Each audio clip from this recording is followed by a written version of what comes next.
কি এমন দিয়েছে স্রষ্টা আমাকে যে আমার শুকরিয়া আদায় করতে হবে, এবং আমরা শুকরিয়া থেকে হাজার মাইল দূরে চলে যাই। আমাদের মধ্যে স্যাটিসফ্যাকশন, কৃতজ্ঞতা বোধ এটা কাজ করতে চায় না। অথচ মহান আল্লাহ বলেছেন, শুকরিয়া করো আমি বাড়িয়ে দিব, শুকরিয়া না করলে তোমাদেরকে কষ্টে রাখবো। শুকরিয়াটা আল্লাহর অনেক পছন্দ। আমরা আল্লাহকে ডাকি, আল্লাহর কাছে শুকরিয়া করি, আল্লাহর গুণকীর্তন করি।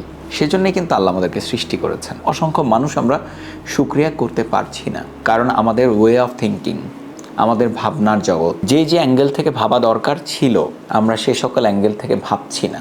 রাস্তার যে টোকাই ছেলেটা, তাকে দেখে আমার শুকরিয়া হয়, এই ভেবে হয় যে আমিও তো ওই টোকাই ছেলেটা হতে পারতাম। যেই মা তার বাচ্চাকে কাঁধে করে কোলে করে নিয়ে এসে এক মুঠো খাবার খেতে চায়, তাকে দেখেও আমার শুকরিয়া হয়, কারণ আমিও তো ওই মায়ের কোলের ওই বাচ্চাটা হতে পারতাম। It was not chosen by me, it was chosen by Allah. রাস্তার পাশে কাগজ কুড়িয়ে বেড়ানো যে পাগলটা, আমি ওই পাগলটাকে দেখে শুকরিয়া আদায় করি, কারণ সে পাগল হবে এটা তার চয়েস ছিল না, আমি তো ওই ব্যক্তিটা হতে পারতাম। শুকরিয়া করার হাজার হাজার রিজন আছে আপনার কাছে।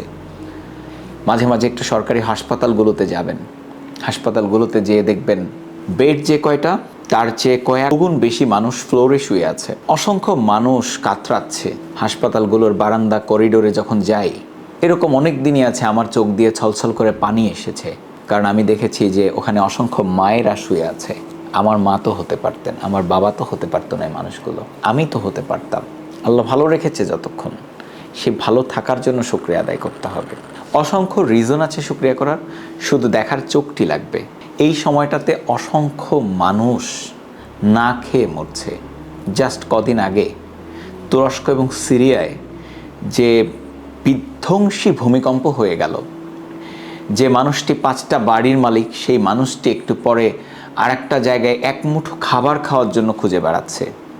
আমরা অনেক ভালো আছি, জীব এটা দিয়ে আমরা স্বাদ নেই। জীবের স্বাদটা যদি নষ্ট করে দেন স্রষ্টা বা না থাকে, তাহলে পৃথিবীর সব খাবারই কিন্তু আমাদের কাছে সমান। আমাদের ঘ্রাণ শক্তি যদি নষ্ট হয়ে যায়, তাহলে দুনিয়ার সব কিছুর ঘ্রাণ, ফুলের ঘ্রাণ, ময়লার ঘ্রাণ, ডাস্টবিনের ঘ্রাণ, সবই কিন্তু আমাদের কাছে সেম।